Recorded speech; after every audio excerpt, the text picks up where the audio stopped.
This was materialized by Sai Baba in early 1970. It was my first visit to Baba, and the day before I was to leave, he looked at me and he acknowledged that I was leaving, and then with his hand made that motion, closed his fist, and when he opened it, there it was. As a diamond glows, so shall the light on the tower of the Lord, the prophet of the new age. One stone on his finger is worth more than all the world's treasures. Even those who by accident help the teachings of the prophet will receive in return 100-fold.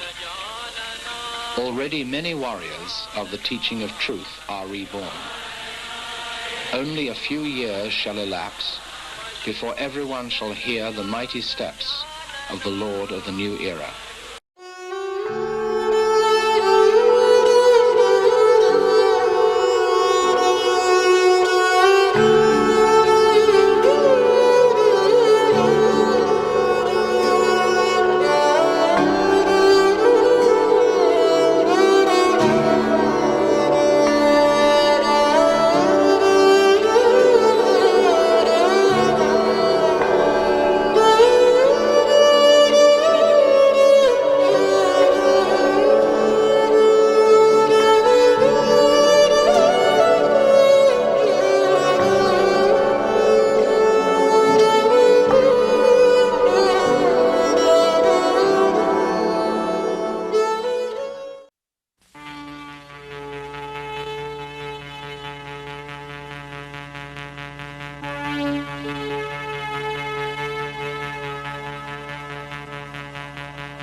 This same sun has risen on all the religions of man since the beginning of time.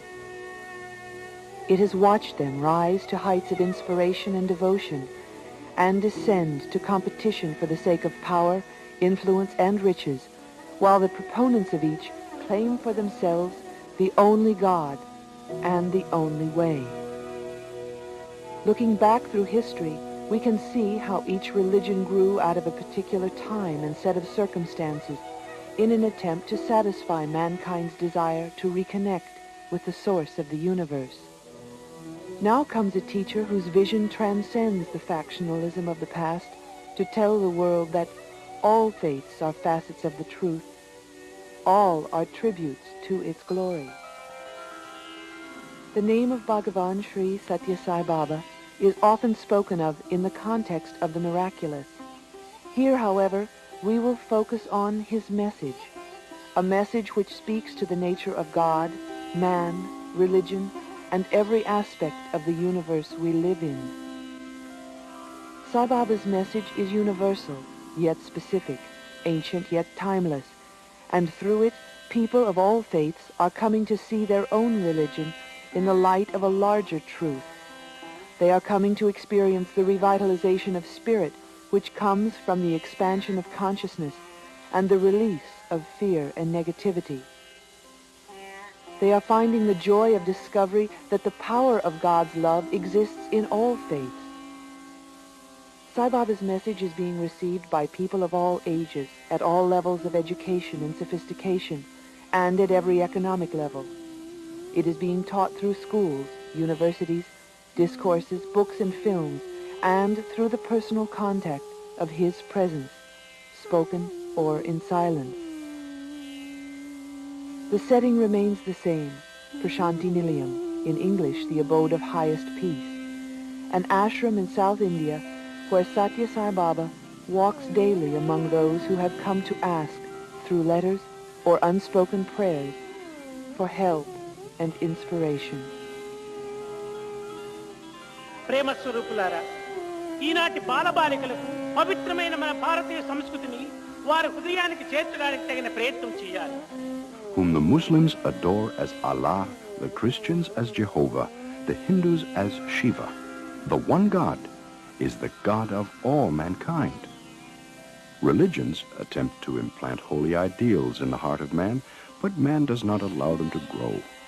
His egoistic craving for power and competitive success has in most cases persuaded him to use religion as an instrument of torture and persecution.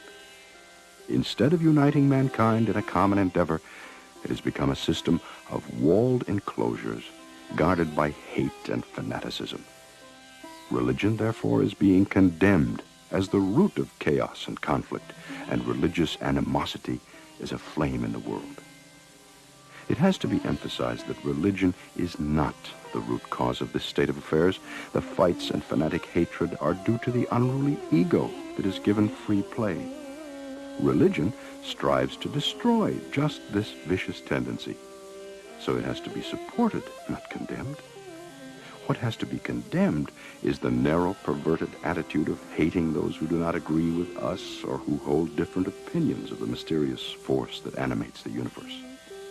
The process of splitting into diverse viewpoints has taken place in all the major religions. Islam has the Shia and the Sunni sects. Christianity has its Catholics and Protestants. Hinduism has the sects of Vishnu and Shiva. But however deep the cleavage, no sect denies God, and no sect extols violence and falsehood. Names may be different, the facets emphasized may be different, but the almighty providence is denoted as absolute and eternal. The terminology may be different, but the concept is not. The Lord is referred to as Bhagavan, as Allah, as Jehovah, but the undercurrent of energizing power in all cases is love. Love of all beings toward all beings. The founders of each religion had ever in view the unity of all life and the progressive march of mankind from mere humanness to the heights of divinity.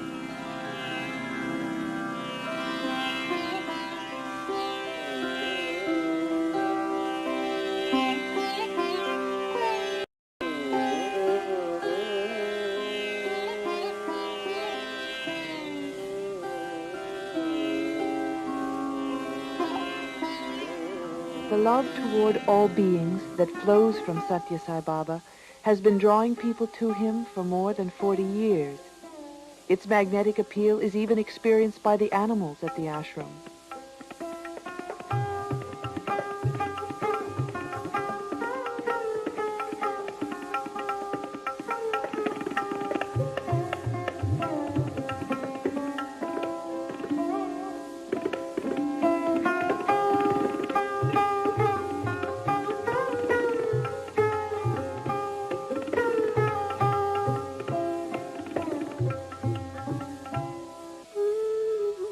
The ashram is situated next to the rural South Indian village of Puttaparthi, where Sathya Sai Baba was born. It was here that Sai Baba, at the age of 14, revealed he was the reincarnation of a saint known as Sai Baba of Shirdi. Sai Baba of Shirdi had lived in an area of western India where Hindus and Muslims existed amidst constant strife. One result of his presence was to successfully create harmony between them. As Sathya Sai Baba, his scope has widened to promote harmony among followers of all faiths. There are many signs of this within the ashram, and now in the village of Puttaparthi, Sai Baba has constructed this mosque for the followers of Islam who come to him.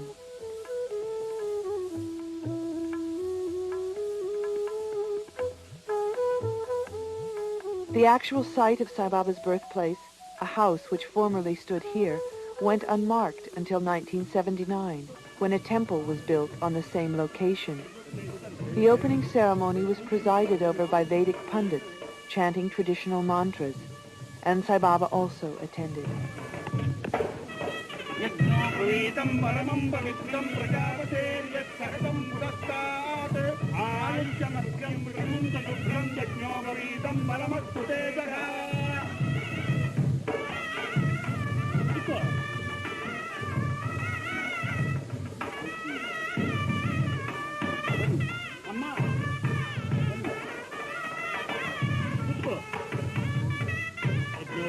In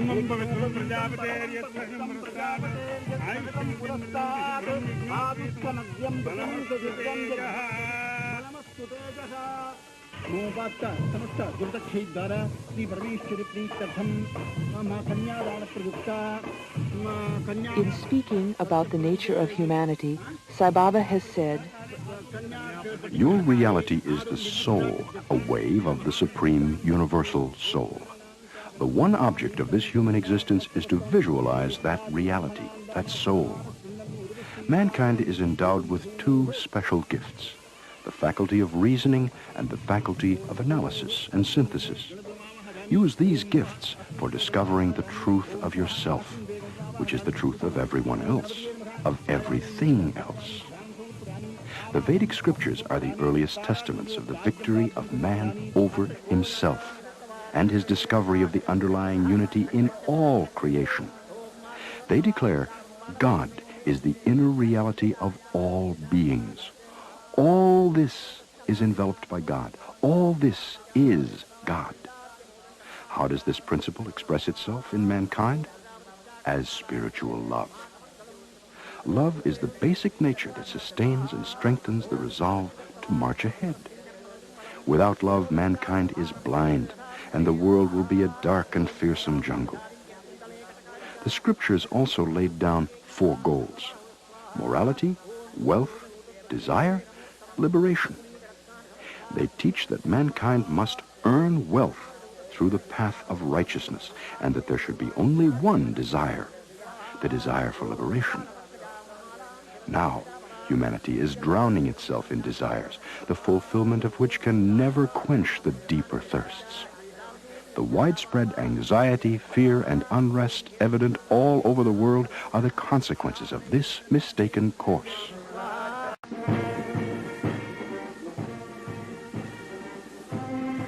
For children, Sai Baba has directed the establishment of a Bal Vikas program called Education in Human Values. This program is, for the children, an education in those values of truth, righteousness, peace, and love, which are central to all religious teachings and the sole property of none. The children of various faiths are taught to know and respect the beliefs of others while practicing their own. And one day a year, a teachers' conference is held and representative groups of children come to Prashanti Nilayam for Baba's darshan. To the children, Sai Baba says, The human body, so filled with skills, so capable of great adventures, is a gift from God to each of you. It has to be used as a raft on which you can cross this never-calm sea of change that lies between birth and death, bondage and liberation. Awaken to this primal duty when your physical and mental faculties are keen. Do not postpone the launching of the raft, for it may become unserviceable soon. It may be burdened with illness, so that all your attention will have to be spent on its upkeep. Think of the incomparable joy that will surge within you when you approach the shore of liberation. Ride safe on the raging waters of life. Be a witness. Do not crave for the fruit of action. Leave the consequence of all acts to God's will. He is the doer. You are but the instrument. Pursue nobler ends. Have grander ideals. Sensory pleasures are trivialities. Saints and sages have discovered the disciplines that will keep you unaffected by defeat or victory, loss or gain. Learn them. Practice them.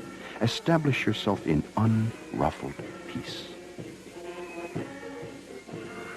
To the parents, teachers, and children, he says, In homes and schools, training of the minds of the young on these lines has to be taken up earnestly by teachers and parents. Of course, they must equip themselves for this work by steady practice in meditation and repetition of the name of God. The purpose of living is to achieve living in God. Everyone is entitled to that consecration and consummation. You are the truth. Do not lose faith. Do not belittle yourselves. You are divine.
I have come to light the lamp of love in your hearts, to see that it shines day by day with added luster.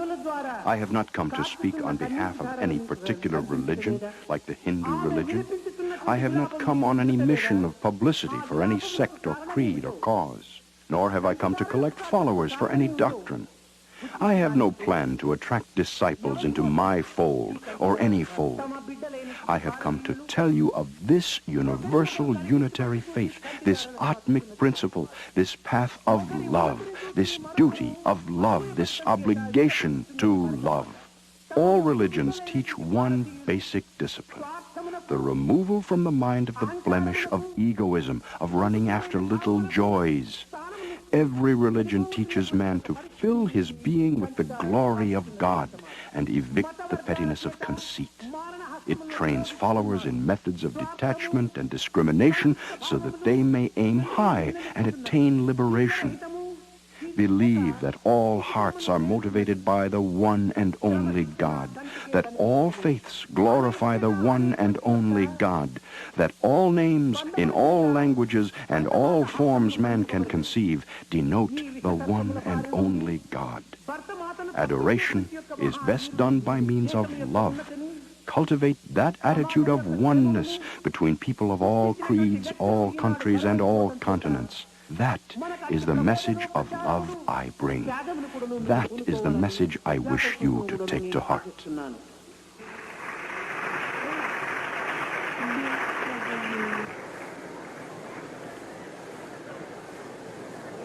At this conference, students from the Sathya Sai Vidya Vihar, an elementary boarding school in the former British hill station of Uttikamund, as well as the Baldika students from all over India, performed as Sai Baba watched from the audience. The motto of our school is, we must always speak the truth. Our actions must be dharmic. The second part of the motto of our school is duty, discipline, devotion. Satya dharma ka path karenge, शांति प्रेम से काम करेंगे, हाथी। In this scene, the children are portraying characters from the epic poem, the Ramayana. The Ramayana is a guidebook, a sacred text, an inspiring scripture for every man in all lands, whatever his creed or condition might be. It imparts poise, balance, equanimity, inner strength, and peace. Peace is the best treasure, without which power, authority, fame, and fortune are all dry and burdensome. Duty is God. That is the lesson the Ramayana teaches. The word duty is now used to indicate the methods by which one exercises his authority. No. Duty is the responsibility you have to respect and revere others and to serve them to the best of your ability. To exercise your freedom so that you do not limit or harm the freedom of others, that is the duty, which becomes worship.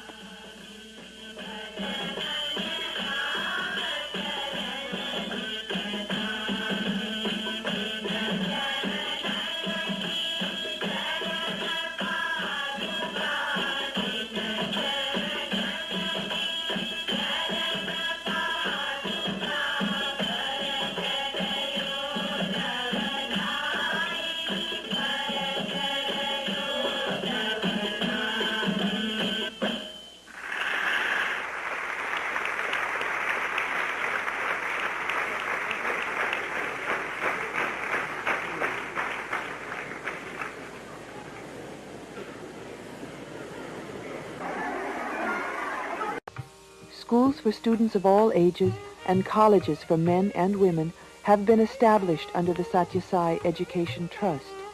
Students in these schools study the arts, commerce, science, and history. They also study the larger truths which give new meaning to the knowledge which comes from books.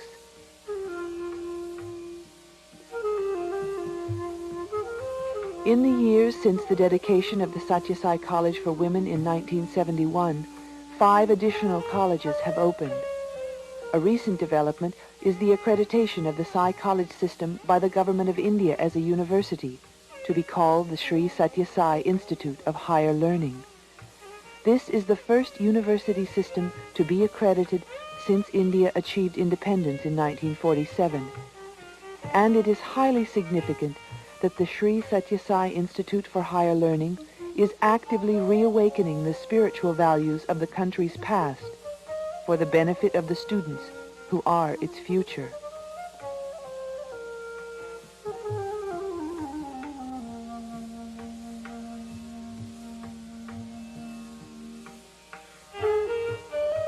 In order to rise to the full height of his glorious destiny, the only quality mankind has to strive for is spiritual love.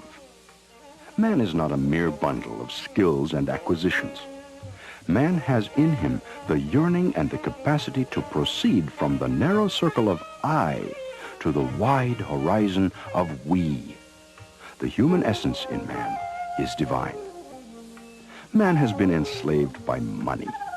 He lives a superficial, hollow, artificial life. This is indeed a great pity.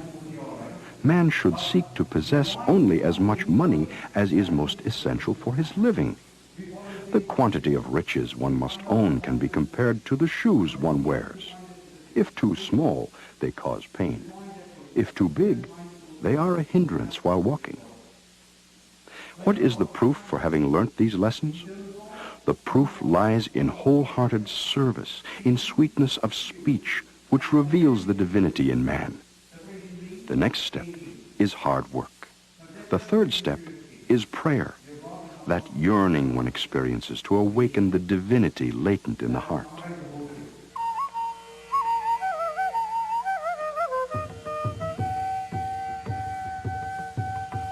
Whether at Prashanti Nilayam or at the college at Brindavan near the city of Bangalore, Sai Baba's example of service is a daily occurrence.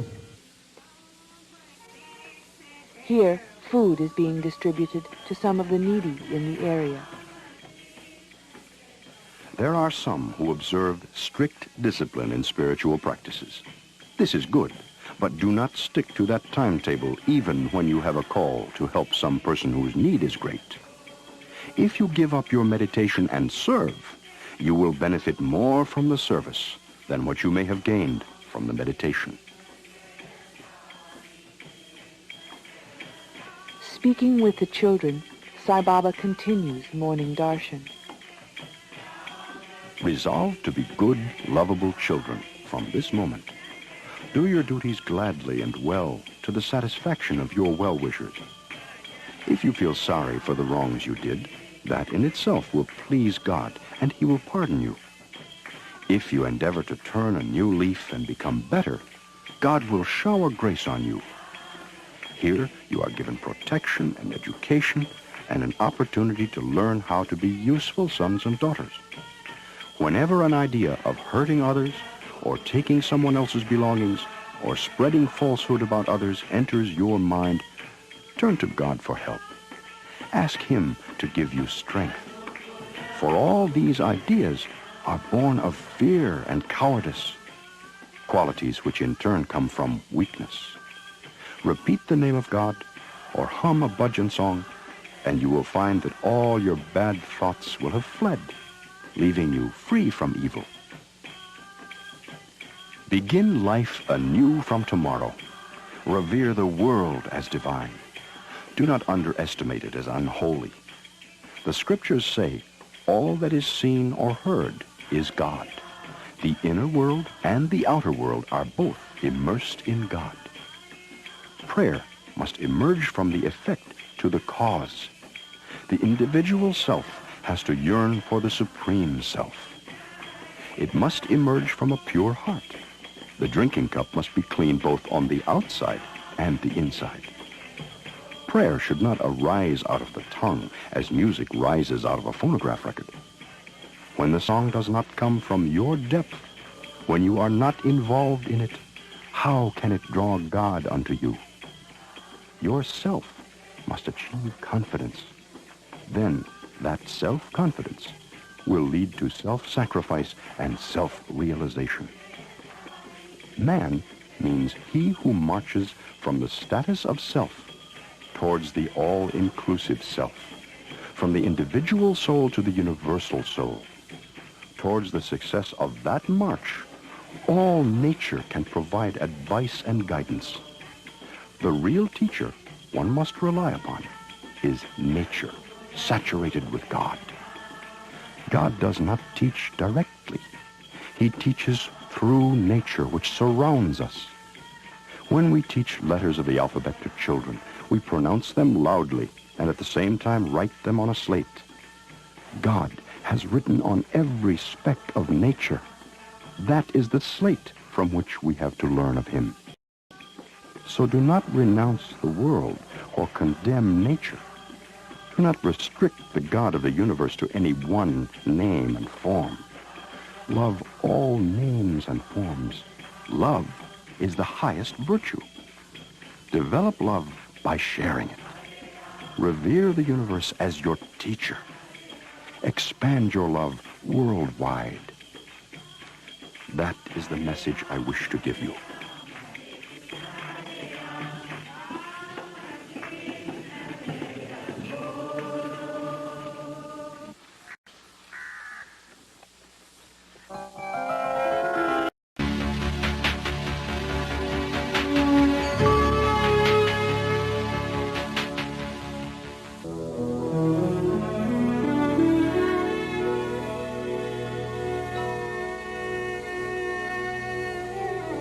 Love is the form of God. God is love divine. The merger of human love with divine love brings about cosmic order. In part 1 of The Universal Teacher, we heard Bhagavan Sri Sathya Sai Baba reach beyond the divisions of history and the polarities of the present to proclaim that God is one, the God of all mankind, no matter what religion is practiced. That religion is not the cause of hatred in the world, but that it is the human ego which divides and separates. Beyond the illusion of the ego lies the experience of unity, unity with the God within us, with other people, and ultimately with the world around us. The road leading beyond the ego is paved with love, love expressed as selfless service to others.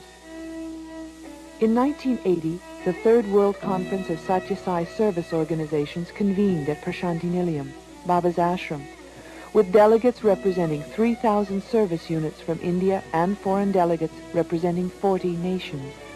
While the activities of the organization take many forms, the underlying attitude of service is constant, and it is continually being fostered by Sathya Sai Baba through personal examples and by writings, discourses, and the daily experience of darshan as he walks through the crowds accepting the letters and silent prayers of those who have come to him asking for help and guidance in their individual spiritual journey.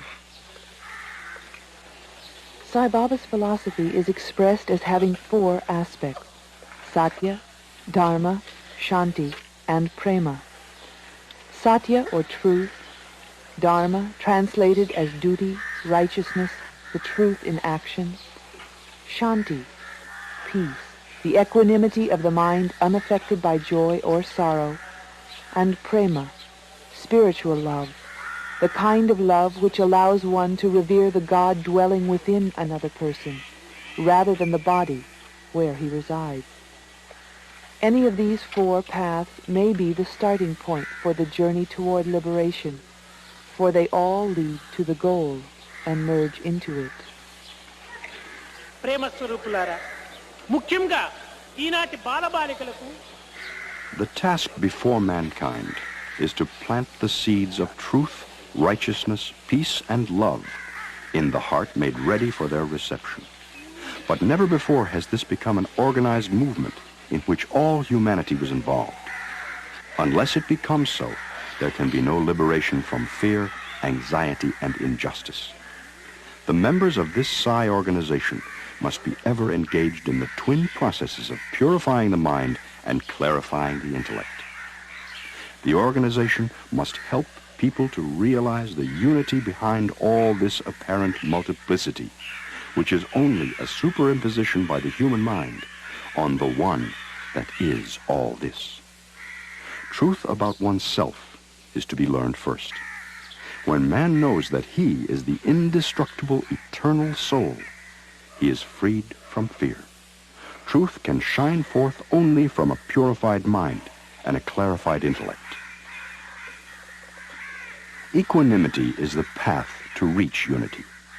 Not only the ultimate merger in the absolute, but even peace and security in the daily process of living depend upon this quality of equanimity. The effort to gain equanimity is the hardest but the most beneficial of all spiritual disciplines. Without equanimity, life becomes an uncertain game, a constant struggle with fear, hope, anxiety, and doubt. Equanimity has to be achieved in 5 fields: the physical, the social, the karmic, the emotional, and the intuitive. In the physical field, man must learn to be unaffected by seasonal changes of the weather. His body must be immune to the vagaries of heat and cold. Both are valid and valuable. So too are grief and joy, pleasure and pain. Man must realize this and be unaffected by changes in natural or mental weather. In the social field, man must acclimatize himself to praise and blame. Blame is only the shadow of praise. He cannot have one without the other. Profit and loss, success and failure are the obverse and reverse of the same experience. Man has to establish firmly in his inmost consciousness this basic truth about the impact of social conditions on him. He must learn to watch the passing show as the sun watches the procession of clouds below, trying to hide its splendor. The third field is karmic. The law of cause and consequence brings about birth and death. It is inevitable. Every act must result in some consequence sooner or later. Men are born, they live and die as a result of the impact of actions done in previous lives. The impressions of the past on the present cannot be wiped off, except with the grace of God. The future is molded by the activities of the present. People list the causes of death, but the only relevant cause is ignored. That is birth. All that is born has to die.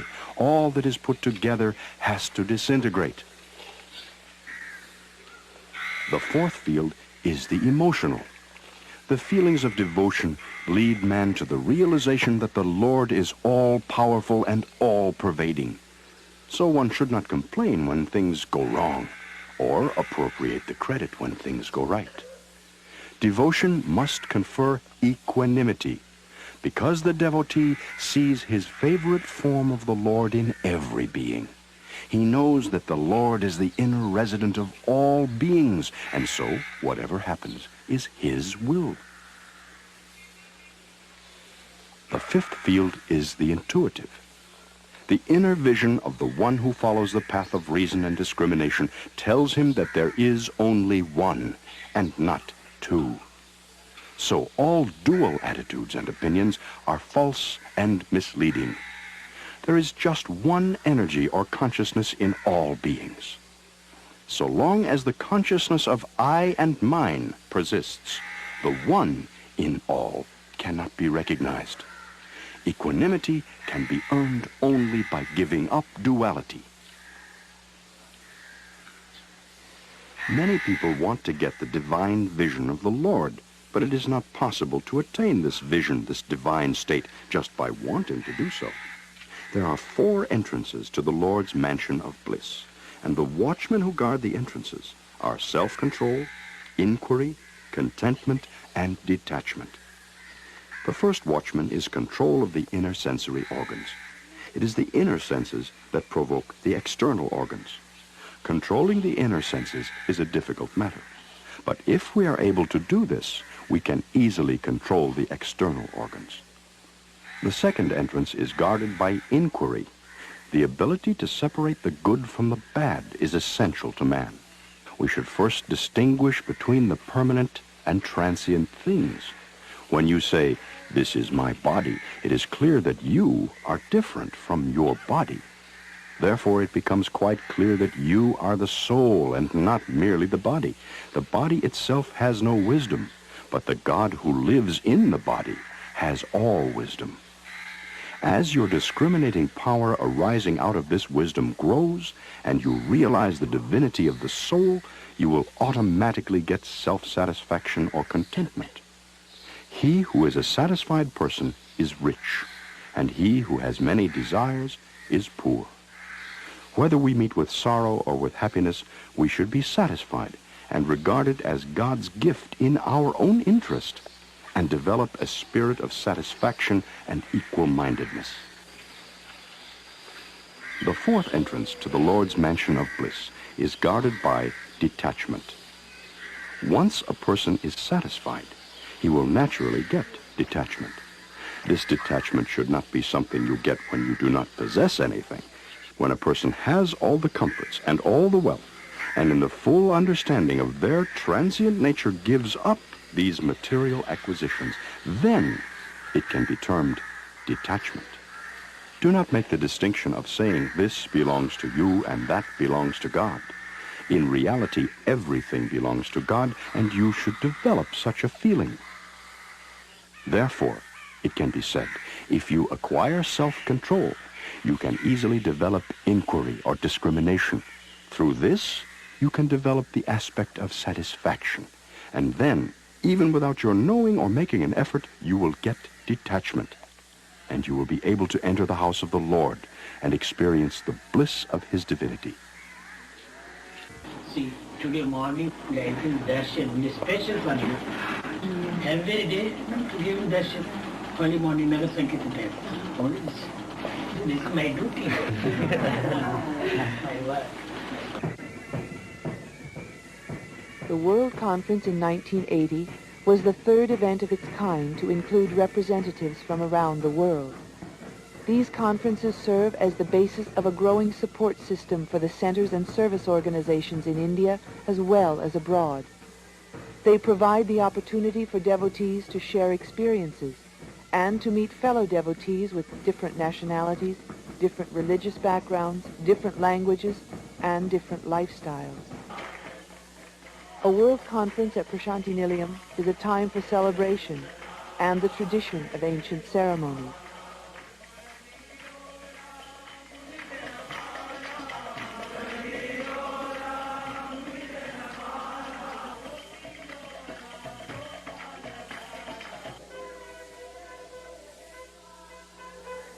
Sai Baba's message is present everywhere at such a time, especially in the purpose and attitude of the devotees. Here, statues representing Shiva, or the divine powers of creation and destruction, are taken in procession from the prayer hall of the ashram to the temple in the village.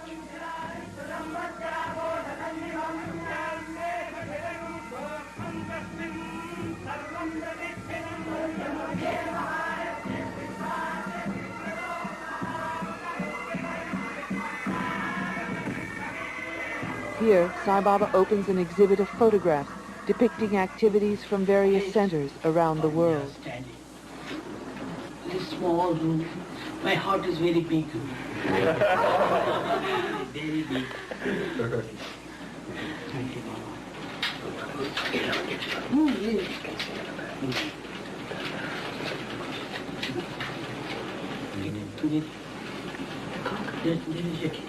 Yes, plate, complete plate.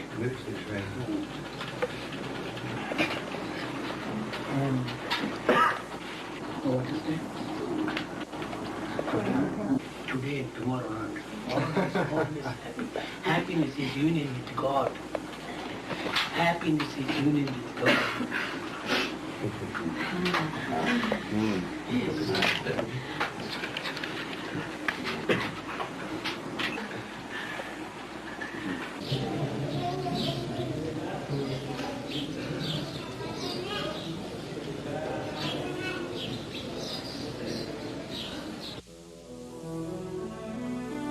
There is no one word in the English language equivalent to the Sanskrit word for Dharma. The concept of Dharma comes to us from the most ancient scriptures known to man, and is also another pillar of Sai Baba's message. The first pillar, Satya or truth, reveals the nature of man and his universe. The second pillar, Dharma, sets forth the context within which man may appropriately live his life for the purpose of realizing God. Dharma, therefore, means righteousness, duty, morality, virtue, justice, the discovery of the proper path of one's life, the ideals of a higher life. Each of us has a Dharma, a path, and the discovery of that path and the goal of liberation to which it leads is the reason for living. A dharmic act is in accordance with righteousness. An adharmic or non-dharmic act is in opposition to the flow of mankind's peaceful evolution toward God. Man must dedicate himself to Dharma and be engaged always in Dharma so that he may live in peace and the world may enjoy peace. In all worldly activities, you should be careful not to wound propriety or the canons of good nature. You should not play false to the promptings of the inner voice. You should be prepared at all times to respect the appropriate dictates of conscience. You must be ever vigilant to discover the truth behind all this scintillating variety. This is the entire duty of man, your Dharma. Every unselfish act which prepares the ground for the merging of the soul with the oversoul, which broadens the vision toward the basic God immanent everywhere, is a dharmic act. Each such act is a tiny stream that swells the river of holiness rushing toward the sea of absolute God realization. Your acts and activities are all rituals in the worship of the supreme God that pervades the universe. Whatever is done in an attitude of dedication and surrender is a component of the Dharma which leads to realization. Dharma cannot be restricted to any particular society or nation, for it is closely bound with the fortunes of the entire living world. It is a flame of light that can never be extinguished. It is not for any particular caste, religion, or nation. It is the very breath for humans everywhere. People refer to various duties, rights, and obligations, but these are not the basic truth of Dharma.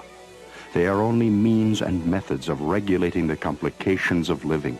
They are not fundamental. All these moral codes and approved behaviors are prompted by the need to cater to two types of creatures, two types of natures, the masculine and the feminine. They connote gross and subtle, inert and conscious, the all-pervading duet. All creation came about by the interrelation of the inert and conscious. So too, all the various mores have emerged on account of this bifurcation. All this ramification and elaboration of Dharma is due to this, the masculine and feminine. Therefore, the chief Dharma for the practical progress of the world is the moral conduct and behavior of these two. Dharma has no prejudice or partiality. It is imbued with truth and justice. Name and fame, honor and dishonor, vice and wickedness, good and bad, are all equal and uniform for both men and women. There is no such thing as women alone being bound by the rules of Dharma. Just as a woman should consider one person as her husband, man too has to be faithful to one woman as his wife. Man must honor his wife as an embodiment of the feminine aspect of God and act in accordance with her wishes. Then only can he deserve the status of man. So too, she has to consider her husband as an embodiment of the masculine aspect of God and minister to him and follow his desires for the fulfillment of her duty. Women are the backbone of progress, the heart of the nation. They play the chief role in the Dharma of life here on earth. Woman's mission is to lay down the canons of rightness and morality. No nation can be built except on the culture of its women. They must provide children with moral and spiritual training. When the mother is imbued with Dharma, the children get the benefit. When she is skilled in morals, the children learn to be moral. The level of education among women decides whether a country is to prosper or decline. Her acts and conduct are crucial factors. I do not declare that women should not be educated. Whatever they study, if they are endowed with good qualities, accompanied by dharmic actions and spiritual disciplines, then their study is really worthwhile, and society is indeed benefited. Mankind has to adhere to Dharma. He has to see that he never goes against it. The path of Dharma requires that men and women give up hatred against others and cultivate mutual concord and amity, through which the world will grow day by day into a place of happiness. If you are careless about the discipline of truth, every duty laid on you by Dharma and every action prompted by righteousness will hang heavy as a burden. Search for the reality behind all the worldly phenomena, and that search will make all righteous acts light and pleasant. The Lord has so shaped man that he is inclined towards God, delighted at the expansion of his vision, and happy when he is moral and virtuous. So man must serve his own best interests by adhering to his basic nature, by concentration on God, by the cultivation of truth, and by practice of Dharma. These principles of Dharma will not change to suit the convenience of mankind. Dharma is immutable. Dharma persists as Dharma, then, now, and forever.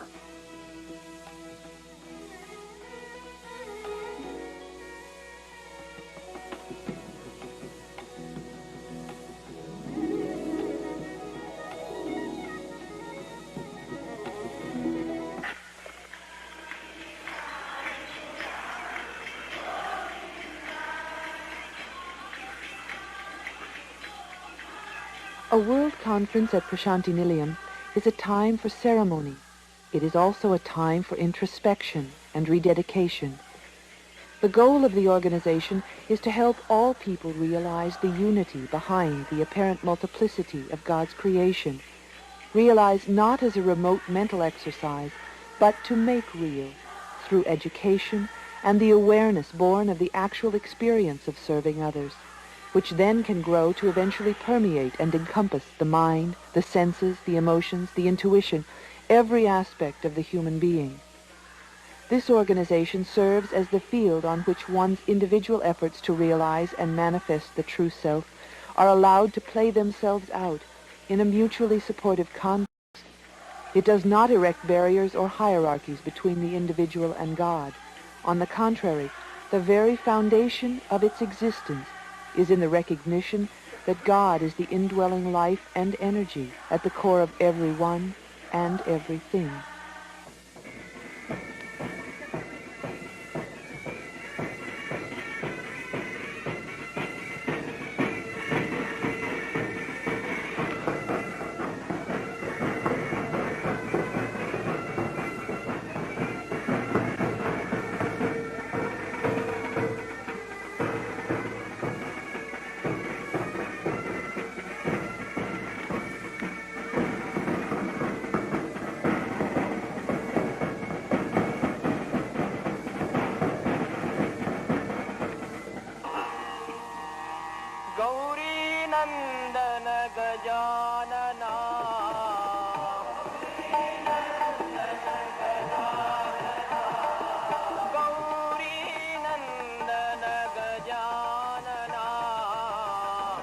At the opening ceremony of the World Conference, the universality of Sai Baba's message was acknowledged in the presentation of new translations of his writings in Chinese, Japanese, Italian, Spanish, Swedish, and in the presentation of a collection of articles written about the impact of Sathya Sai Baba and his message by devotees from India and around the world.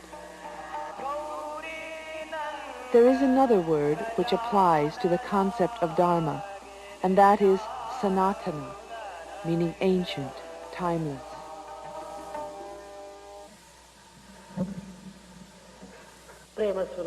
Many individuals speak of Sanatana Dharma, the ancient, timeless truth of Dharma. But those who have really understood its true form are very few indeed. Sanatana Dharma, or the Sanatana religion, is the very essence of life. It embraces all the religions and shows itself as the universal religion. The Sai organizations have come into existence for the purpose of establishing oneness. The main reason this Sai organization teaches equality and equal-mindedness stems from this aspect of the Sanatana religion.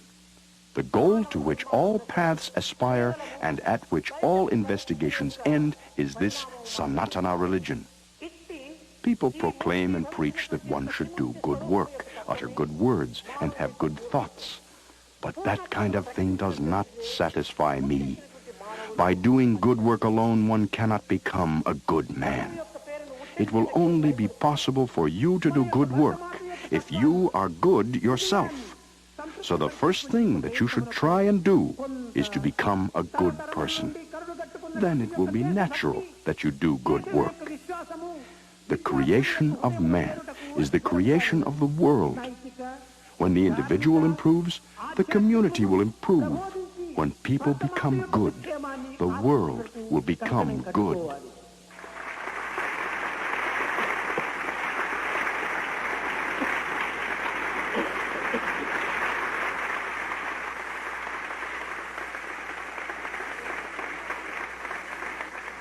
Just as Dharma is timeless, so is the art of music in a culture which perceives sound as a continuation of the initial vibratory act of creation.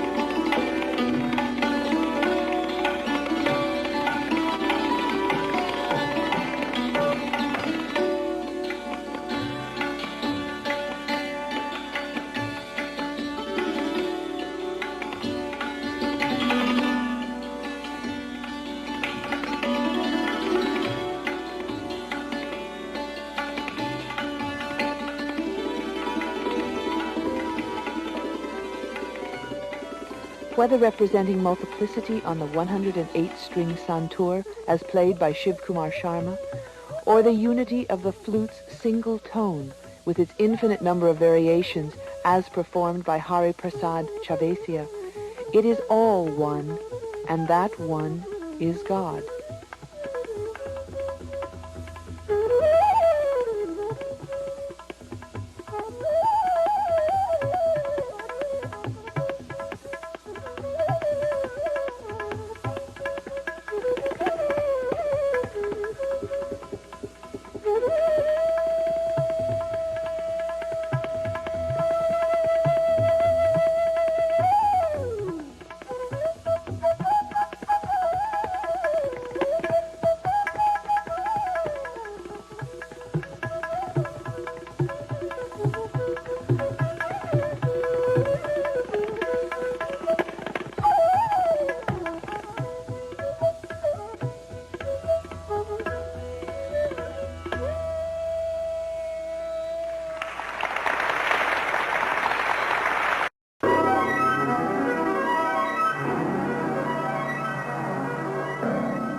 To get at the core of God at his greatest, one must first get into the core of himself at his least. For no one can know God who has not known himself. In parts 1 and 2 of The Universal Teacher, we have seen Sathya Sai Baba amidst his daily activities of giving darshan as he walks among those who have come to him. We have seen the thousands from India and around the world who gathered for the Third World Conference of Sathya Sai service organizations. And over this visual panorama, we have heard some of his words, an introduction to his message. But words and pictures can only convey part of the experience. Because Sathya Sai Baba not only conveys his message in words, but embodies and manifests it as well, the impact of his presence generates tremendous power. Not the power of one who might wish to dictate, manipulate, and control, but the power of love, to console, to encourage, and perhaps most of all, to inspire an inner faith in God and the divine potentiality of life which allows for self-inquiry, self-discipline, and that most difficult of human activities, change. One result of Sai Baba's power is that it draws people to him, the devout as well as the curious. And those who come often do not want to leave until they intuitively feel or consciously realize the truth of Baba's words when he says, "I am in your heart," and therefore he is with them no matter where they are. One such group is the college students who have lived in close proximity to Baba and find upon graduation that it is time to move on. So a group of the graduates asked for permission to form an alumni group which could meet each year on the day before Sai Baba's birthday. This has become a day of awards, speeches, entertainment, and a celebration of the continuing commitment to the education of minds for the purpose of spiritual growth while living and working in the world.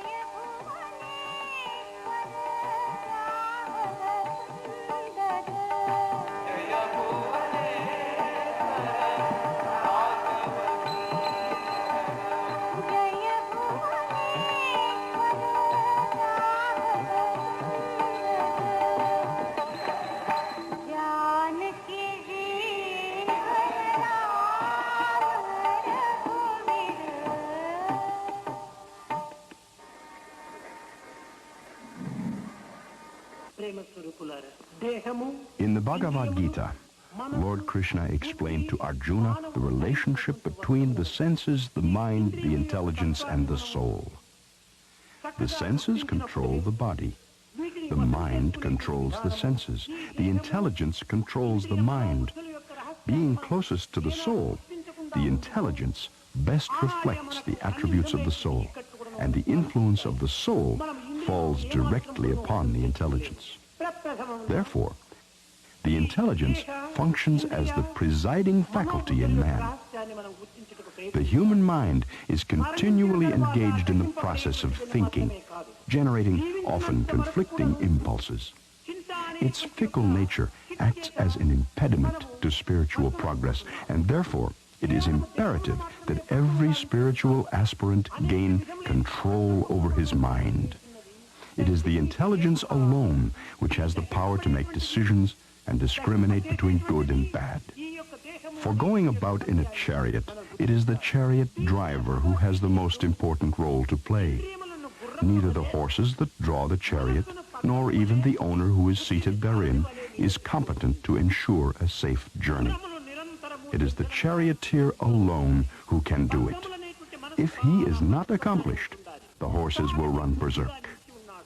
Therefore, he must be competent enough and experienced to do his job properly.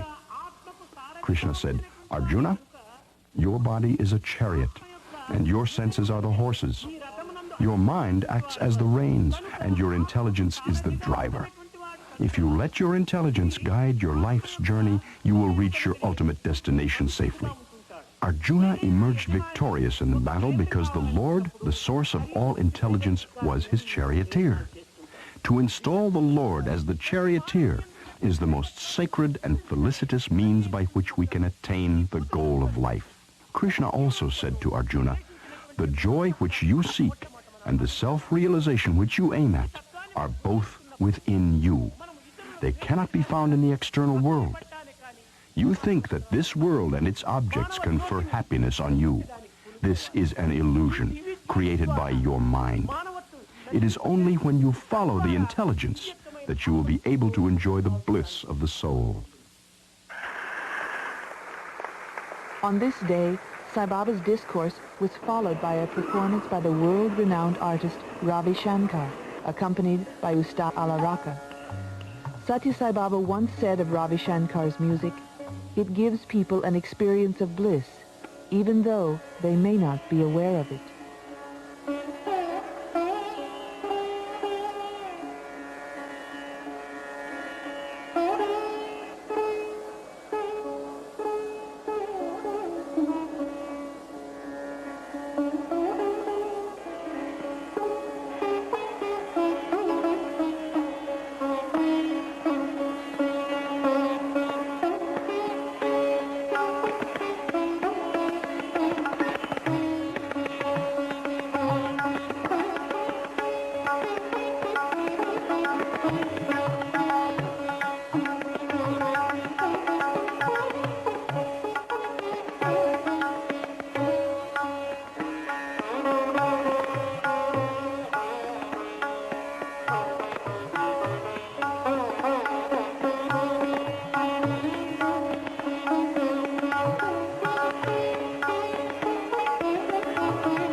And beyond the night sky filled with the fireworks of youthful exuberance, stars look down on an earth where once again mankind is being given the chance to transcend the solemn cycles of its history.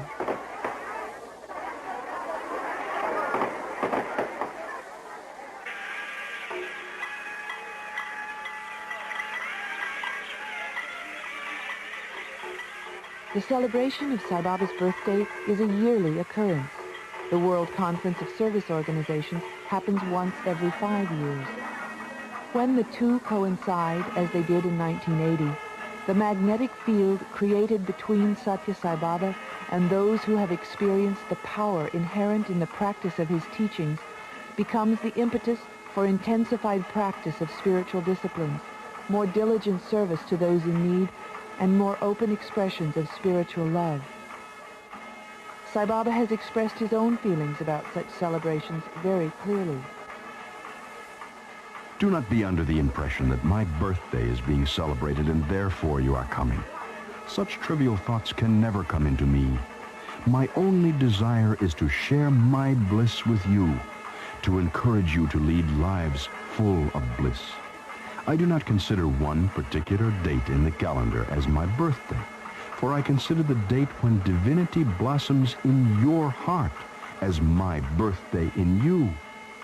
Therefore, each of you should individually celebrate such a day as my birthday. The day when you resolve to practice my advice, to follow my directives, to translate my message into acts of service, and to engage in spiritual disciplines, that day is my birthday for you. The 23rd of November, which you now honor as the day on which I was born, is only like any other day, even if you celebrate it in a routine ritual fashion. Adore man. The adoration reaches me. Neglect man, you neglect me. Of what avail is it to worship the Lord and to suppress man, his counterpart on earth? Love for God must be manifested as love for man, and love must express itself as service. I desire to tell the units of this organization that very soon they will witness the realization of all their ideals. But when success is achieved, as a reaction, carping and denigration will also increase. When the well grows deeper, the mound beside it will grow higher. That is quite natural. Some people pay attention to the depth of the well, others watch the height of the mound. I have been telling you one truth always. Your master is your heart, where God resides. You yourself are three persons, not one. The one you think you are, the one others think you are, and the one you really are. The one you really are is God. God is in you, with you, above you, around you, behind you. Differences in name and form are but temporary and external. In reality, all of you are divine.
On his birthday, Sathya Sai Baba was garlanded by devotees whose devotion has expressed itself through service to the various aspects of the Sai organization.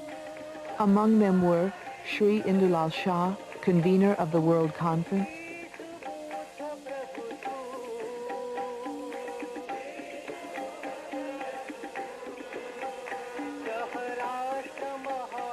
Dr. V.K. Gokak, Vice Chancellor of the Sri Sathya Sai Institute of Higher Learning,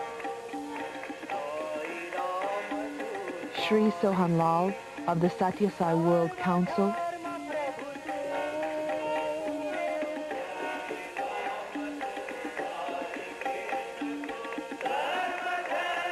Dr. John Hislop, President of the Sathya Sai Council of America,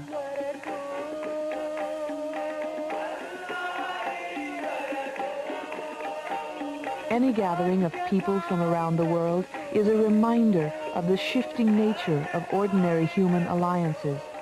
Life takes on new meaning when the earth, all forms of life upon it, and even the cosmos within which it floats is revealed to be the manifestation of the same God, which continues to support and energize it.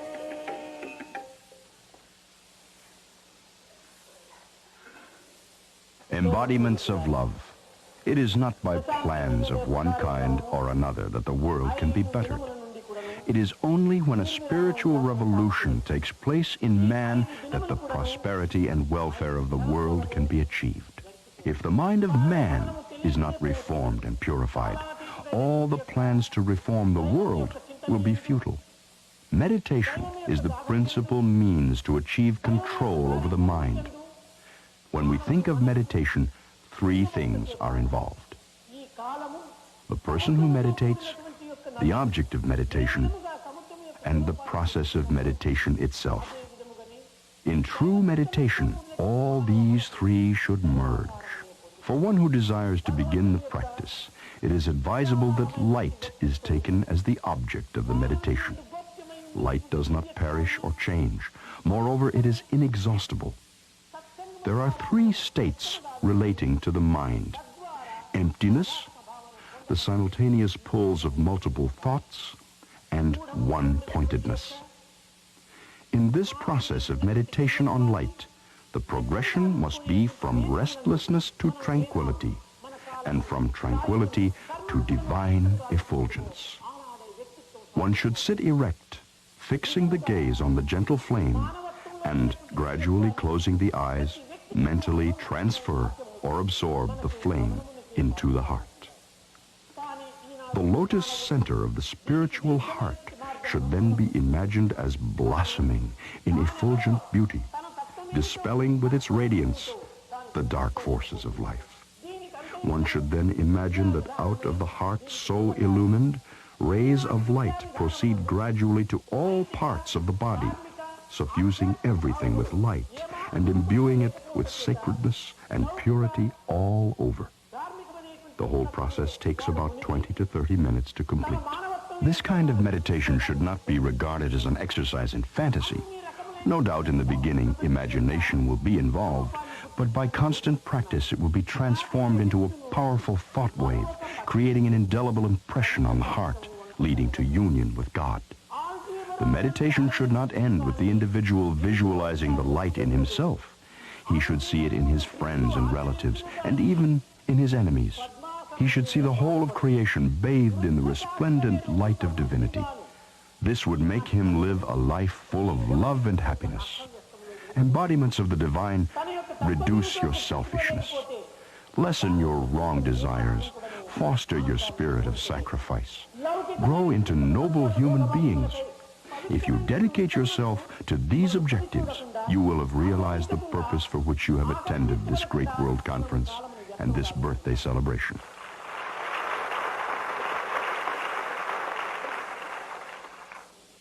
Dr. Hislop, President of the American Council, will now present a 16 millimetre sound film under the title, The Aura of Divinity.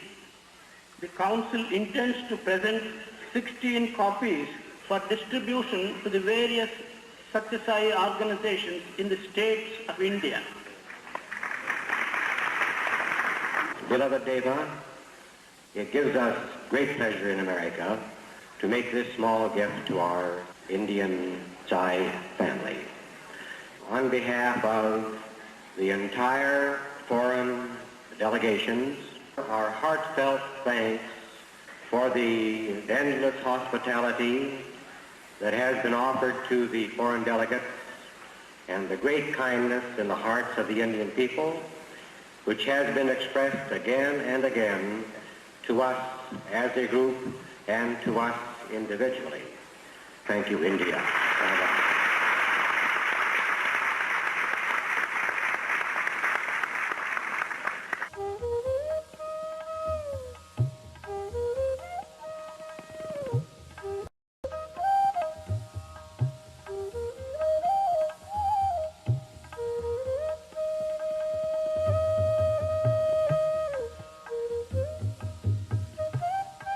The second function of the birthday opened with a concert by M.S. Subbulakshmi, India's premier exponent of devotional vocal music for over 30 years, who gave the audience the rare sight of an artist offering with devotion the fruits of a lifetime of dedication to her art.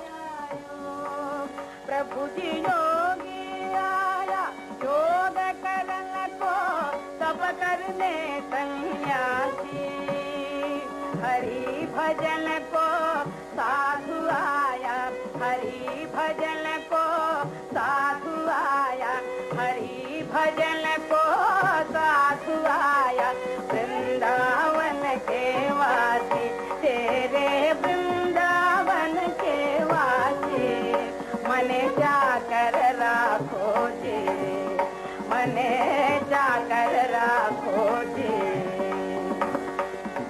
Meera के प्रभु गहर गंभीरा हृदय धरो जी धीरा मीरा के प्रभु गहर गंभीरा हृदय धरो जी धीरा प्रभु जी मीरा के प्रभु गहर प्रभु जी Meera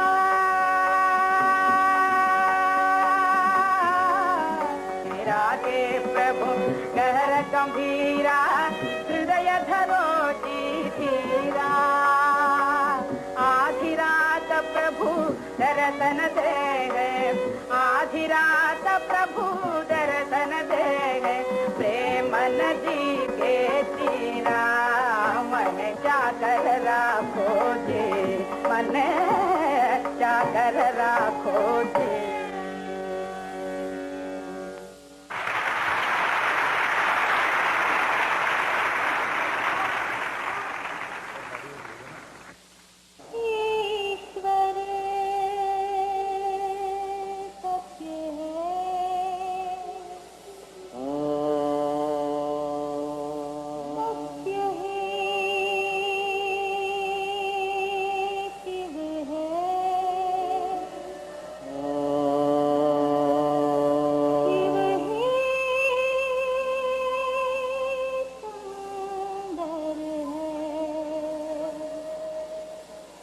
For the final event of the birthday, Sai Baba received the offerings of musicians while seated on the jhula, a custom unfamiliar to Westerners, but a ceremonial tradition in India.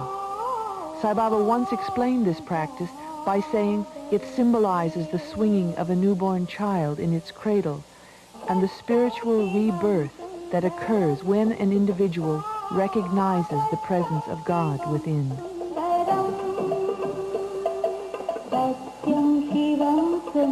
ईश्वर सत्य है, सत्य ही शिव है, शिव ही सुंदर है।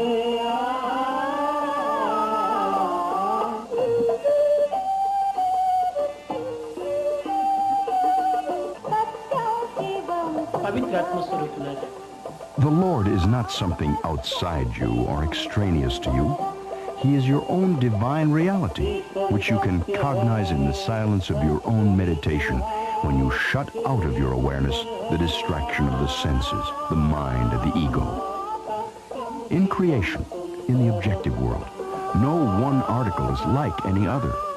No two human beings are similar in every respect, nor is the individual the same for any length of time. The infant becomes a child, an adolescent, an adult, and soon becomes middle-aged and then old. In one single day, the individual is changed into a wakeful person, a dreamer, and a sleeper. So mankind must seek refuge in the changeless, universal soul, from which all variety emerges and into which it merges. The world is as much God as heaven is. There are no two distinct entities or categories called material and spiritual.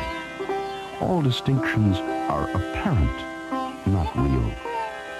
The scriptures of different creeds, the Bible, the Quran, the Upanishads, the Zendavesta, appear different, but their aim is the same: to establish the brotherhood of man and the fatherhood of God as the basis for the peace of mankind.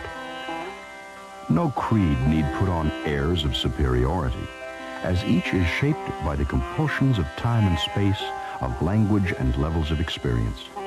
You are all members of the same family, bound by the religion of love.